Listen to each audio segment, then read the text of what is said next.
We're going to be restoring my Game Boy Advance that got moldy in my mom's basement. First, look at these cool keychains that I got off Etsy.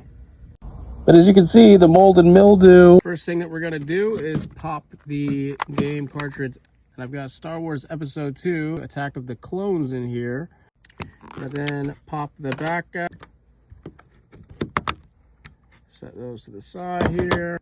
Alcohol. You can use 91% on electronics, but if you use 70%, the water content is too high and you could damage your electronics. So